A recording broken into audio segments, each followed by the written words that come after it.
नमस्कार विद्यार्थियों, मैं डॉक्टर मोनिका मिश्रा, सहायक आचार्य हिंदी, सम्राट पृथ्वीराज चौहान राजकीय महाविद्यालय अजमेर। बच्चों, आज हम हमारे इस पाठ्य पुस्तक का दूसरा कवि बिहारी को लेते हैं। जैसा कि हमने अपने रीतिकाल के परिचय में बताया था कि बिहारी रीति सिद्ध काव्यधारा के कवि हैं। उनके पद पढ़ने से पूर्व आइए हम उनका थोड़ा सा परिचय प्राप्त कर लेते हैं। महाकवि बिहारी रीतिकालीन रीति सिद्ध कवियों में गिने जाते हैं। इनका जन्म संवत 1620 विक्रम में तथा मृत्यु संवत 1721 में हुई। सतसई के अतिरिक्त इनकी कोई भी रचना उपलब्ध नहीं है। सतसई के एक दोहे पर रसिक वृंद मुग्ध होकर लुटे से रह जाते हैं। ये ग्वालियर के पास बसुआ गोविंदपुर में जन्मे चौबे थे। विवाह के उपरांत मथुरा आ गए। उनकी पत्नी भी कवयित्री थी। शाहजहाँ के बुलावे पर ये आगरा गए थे। ये जयपुर के राजा जय सिंह के अभिन्न मित्र थे। इन्होंने महाराज जय सिंह को कई बार सही निर्णय लेने के लिए प्रेरित किया। दो प्रसंग तो प्रसिद्ध है। वे किशोरी रानी की जब मिर्जा राजा जय सिंह अपनी किशोर रानी के प्रेमापाश में बंधे थे, तब उन्होंने अन्योक्ति के माध्यम से एक पद रखा था, नहीं पराग नहीं मधुर मधु, नहीं विकास यही काल, अली कली सो बंध्यो आगे कौन हवात। महाराज इस दोहे से प्रेरित होकर चेत हो गए और राजकाज संभालने लगे। बच्चों, ये हमारे पाठ्य पुस्तक के संकलित पद दोहों में भी है। हम जब उसकी व्याख्या करेंगे तब इसका अर्थ हम जानेंगे। इसी तरह जय सिंह दक्षिण भारत के मुगलों की ओर से शिवाजी से लड़ने के लिए जाने लगे, तब कवि ने प्रबोधित किया, स्वार्थ सुकृत नश्रम वृथा, देखी विहंग विचारी, बाज पराए पानी पर तू पंछिन्नु मारी। कहते हैं कि कवि के प्रत्येक दोहे पर राजा की ओर से अशर्फी देकर सम्मानित किया जाता था। बिहारी ने प्रत्येक दोहे में गागर में सागर भर दिया। जीवन के अनेक विध अनुभवों को उनकी सतसई में देखा जा सकता है। वे बहुज्ञ थे, बहुश्रुत थे और सभी क्षेत्रों में उनकी गहरी पेट थी। दोहे जिसे छोटे छंद में वे अनेक भावनाओं या भाव दशाओं और संचारियों का संवार कर इस तरह अनुष्ठित कर देते हैं कि पाठक दांतों तले उंगली दबा लेते हैं। इसीलिए उक्ति प्रचलित हो गई, सतसैया के दोहरे जो नावक के तीर, देखन में छोटे लगे घाव करे गंभीर। सतसैया इनकी पुस्तक का नाम है। नावक एक भील जाति के हैं जो उनके तीर के साथ इनके दोहों की तुलना की है। देखन में छोटे लगे, छंद में सबसे छोटा छंद दोहा है। उसी प्रकार भील जाति नावक के तीर भी सबसे छोटे माने जाते हैं, पर जब घाव करते हैं तो ये तीर गंभीर कर देते हैं। उसी प्रकार उनके दोहे भी हमारे हृदय स्थल पर प्रभाव डालते हैं। बिहारी रस सिद्ध कवि थे। अपने आश्रयदाता को प्रसन्न करने के लिए उन्होंने श्रृंगार रस को उक्तियों को विशेष महत्व दिया। वैसे नीति, भक्ति और जीवन के व्यावहारिक पक्ष पर भी उन्होंने कम नहीं लिखा है। भावुकता, रसिकता और प्रभावशीलता में उनका काव्य बेजोड़ है। श्रृंगार के संयोग और वियोग दोनों पक्षों का उन्होंने बड़ा ही मनोरम वर्णन किया है। उनकी उक्तियों पर लोग झूम झूम उठते हैं। मानव प्रकृति पर उनका गहरा चिंतन देखने को मिलता है। समसामयिक परिस्थितियों पर उनकी टिप्पणियाँ उनको यथार्थवादी और स्पष्ट वक्ता के रूप में प्रस्तुत करती हैं। उन्होंने ब्रज भाषा का संश्लिष्ट रूप काव्य के लिए अपनाया है। बोलचाल की भाषा का प्रभाव भी देखा जा सकता है। काव्य कला की दृष्टि से वे अपने समय के सिरमौर कवि थे। संभवतः उन्होंने और भी बहुत कुछ लिखा होगा, पर वह हमें उपलब्ध नहीं है। आज हम इनकी व्याख्या का प्रथम दो पद लेते हैं और बाकी के हम अगले व्याख्यान में चर्चा करेंगे। उनका पहला जो पद है वो सतसई का भी पहला पद है और मंगलाचार के रूप में है।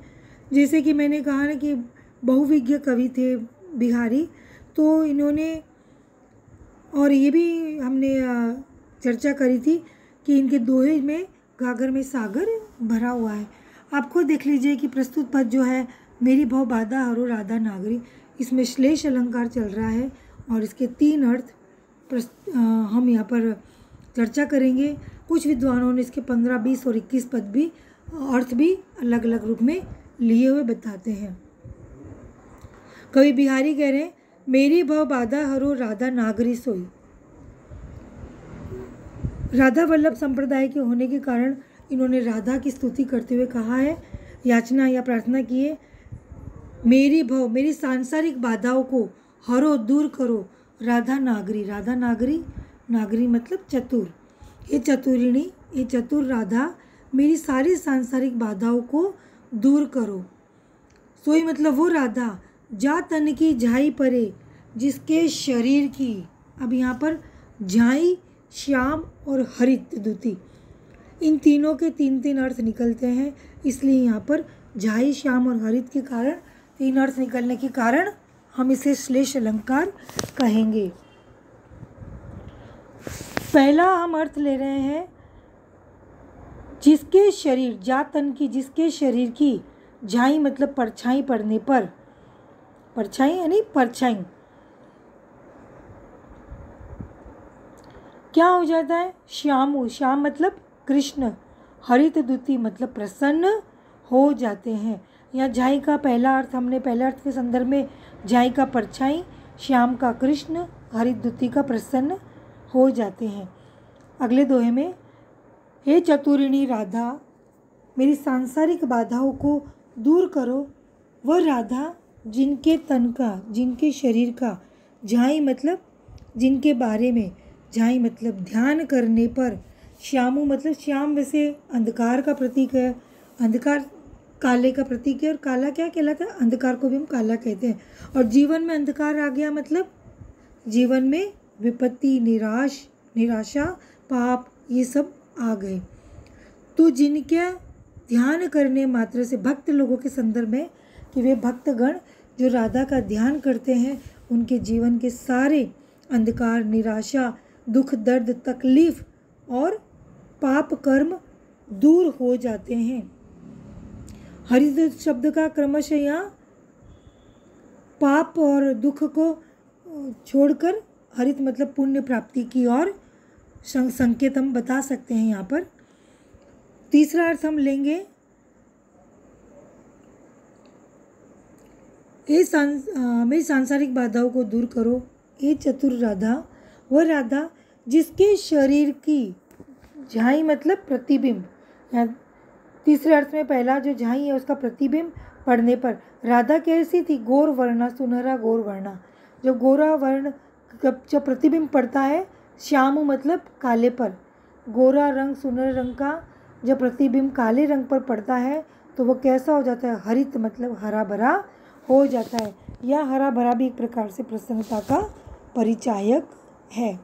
अब हम अगला पद जाने से पहले इसकी विशेषताओं को जानेंगे कि बिहारी राधा वल्लभ संप्रदाय के थे, इसलिए उन्होंने अपने काव्य की शुरुआत में राधा की उपासना की। इसके अलावा श्लेष अलंकार का चमत्कार तो है, यहाँ पे गागर में सागर भी इन्होंने भर दिया। देखिए 2 पंक्तियों को समझाने के लिए में कितने पन्नों की आवश्यकता पड़ती है। अगला है मोर मुकुट की चंद्रिकनु यो राजत नंद नंद, मनु शशि शेखर की अकस की ये शेखर सतचंद। यहाँ पर उत्प्रेक्ष अलंकार है, दूसरी लाइन से प्रकट होता है। इस पंक्ति के अंतर्गत कृष्ण के सौंदर्य का वर्णन अलंकारिक शैली में किया गया है।